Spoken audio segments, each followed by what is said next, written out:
آج میں آپ کو اپنی اس ویڈیو میں خانہ کعبہ کی تعمیر اور دوسرا خانہ کعبہ کہاں موجود ہے، آج میں اپنی ویڈیو میں یہی آپ کو بتاؤں گا۔ ویڈیو کی طرف بڑھنے سے پہلے اگر آپ نے میرا چینل سبسکرائب نہیں کیا تو میرے چینل کو سبسکرائب کر لیں تاکہ میری آنے والی ہر ویڈیو آپ تک بآسانی سے پہنچتی رہے۔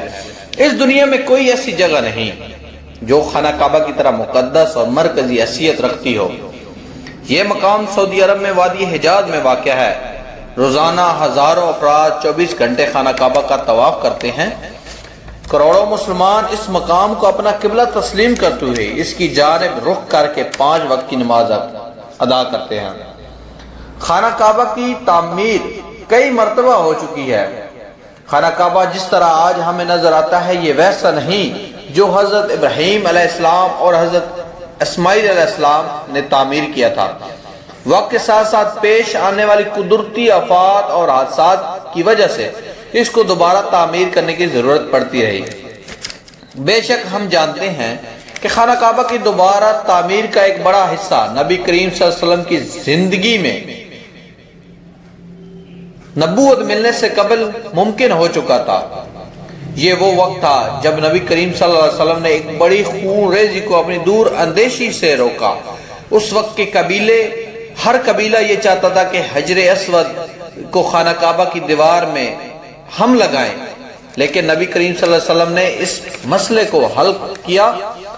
ایک بڑے کپڑے میں حجر اسود کو رکھ کر ہر قبیلے کے سردار سے اٹھوایا اور ان سے وہاں پہ ایڈجسٹ کروایا، وہاں پر لگوایا۔ اس سے ایک بڑی خونریزی سے بچت ہو گئی۔ اس کے بعد آنے والے وقت میں کئی مرتبہ خانہ کعبہ کی تعمیر ہوتی رہی۔ آخر میں خانہ کعبہ کی تفصیل سے آرائش 1996 میں ہوئی تھی، جس کے نتیجے میں بہت سارے پتھروں کو ہٹا دیا گیا تھا اور بنیاد کو مضبوط کر کے نئی چھت ڈالی گئی تھی۔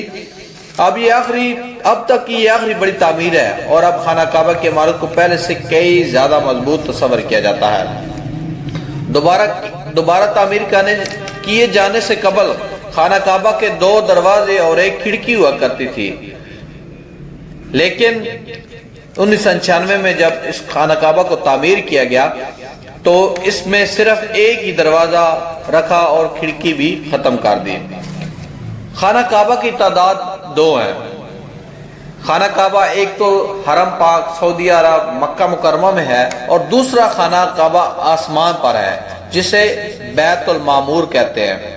خانہ کعبہ کی بالکل اوپر 7ویں آسمان میں ایک اور خانہ کعبہ بھی موجود ہے جس کو بیت المعمور کہتے ہیں۔ اس کا اشارہ قرآن پاک میں بھی موجود ہے اور نبی کریم صلی اللہ علیہ وسلم نے بھی اس بات کی نشاندہی کی ہے کہ اللہ کے نبی صلی اللہ علیہ وسلم نے معراج کا واقعہ سناتے ہوئے فرمایا، جب مجھے بیت المعمور یعنی کہ اللہ کا گھر دکھایا گیا تو میں نے حضرت جبرائیل علیہ السلام سے پوچھا۔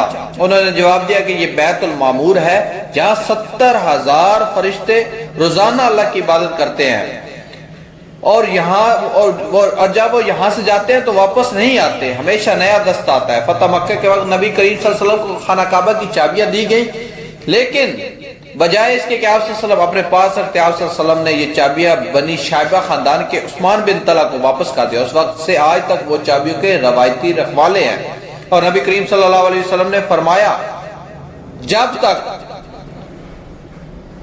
یہ چابیاں آپ سے زور زبردستی اور غیر اخلاقی طریقے سے چھین نہ لی جائیں اس وقت تک چابیاں آپ کے پاس ہی رہیں گی۔